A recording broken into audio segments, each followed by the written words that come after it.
By design, this course is not designed to make you a leader. It's to make you a stronger leader.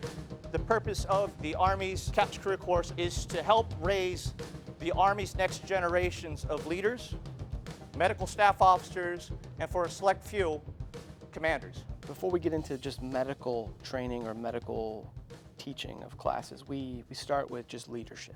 The students don't know each other. They're a little bit hesitant to engage, to raise their hand. So we go out to the field, we do the leader reaction course for the day, and they really get a chance to bond, to let their guard down a little bit as they get more comfortable with their fellow classmates. So it's really the first day that the small groups get together for team bonding and really one-on-one with the instructors, where they get a set of problems and obstacles that they have to overcome together as a group. Some are better followers, some are better leaders, but a lot of those aspects in these short 20-minute scenarios really do come out quickly. So it's kind of a lead into the way the rest of the course is ran.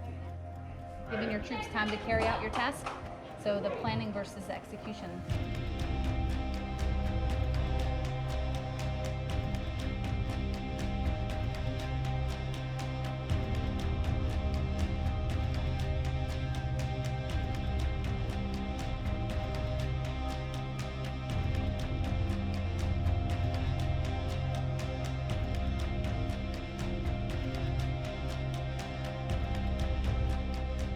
For our small group, we really came together as a team. Definitely gave some insights in how we'd work together as a small group in the classroom as well. After they do the leader reaction course, we have that medevac bird fly in. It really hits home. All the things we do in our planning is to be able to see those helicopters, those ambulances, be able to come in on the battlefield to pick up those casualties and know that when they leave, they're in good hands. The main goal is when students leave here, we want them to be able to go do well in a combat situation.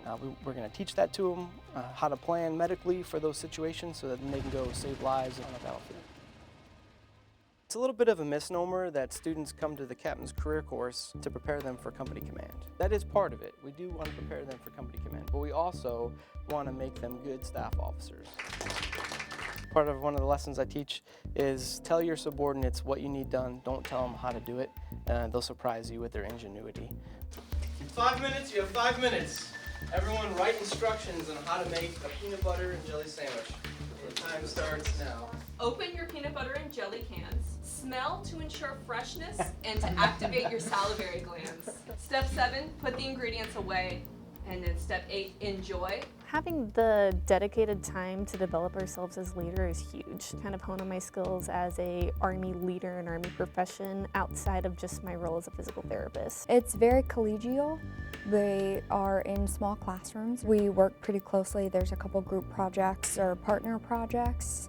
And I think because we're put in those smaller groups, we're more open to talk and kind of facilitate each other's learning.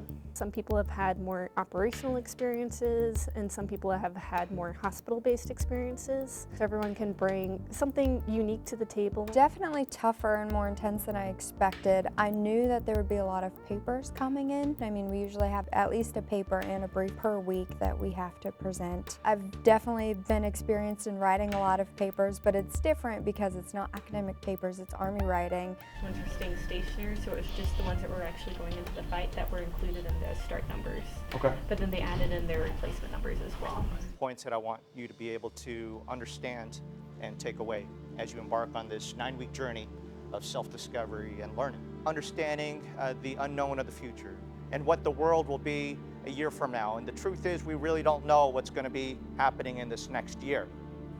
But we do know strategically what we're trying to prepare ourselves, our country, and our military for. So this massive 7.7 earthquake happened. The students come out here and we're responding to that. Part of the DoD's mission is defense support to civil authorities, which is homeland defense. What we've done is we've mirrored this exercise up to an actual response that the DoD, federal government, state, local, regional authorities would apply to an eruption of the New Madrid fault zone. It's about as real as you can get. Our mission is to help restore essential medical functions to the community. So the students come out here, they can see how it would happen in real life. They push out medical teams to the FEMA camps, the temporary housing.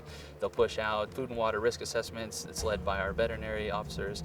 They'll go out, test food stores, they'll test water, preventative med type stuff. So it allows them to exercise what they've learned in class for staff functions, as well as we capitalize on the discus scenario. Compared to the other DISCA training, it is very realistic because of different agencies that are represented with the state senator, the FEMA director, Homeland Security, and the governor. So each time they came in, each representative had very different questions. I was able to answer all the questions, as was my staff, because the amount of reporting that comes up from the subordinate units was so on time. We were able to speak in real-time numbers. You're expected to understand the language that your company commanders speak and the staff officers speak. So this course has given me that ability to, I'm not just looking at the annex I'm used to looking at, Annex F. I'm now able to say, here's the mission statement, understand the 5-paragraph op-ord now, which is what the majority of the officers that are here come out understanding, the overall way to write these orders and what it means when you look at one. They can be very long, and now it gives you the understanding of how to interpret that information. The Distinguished Honor Graduate for Class 19-194 is Captain Amy Jacobs.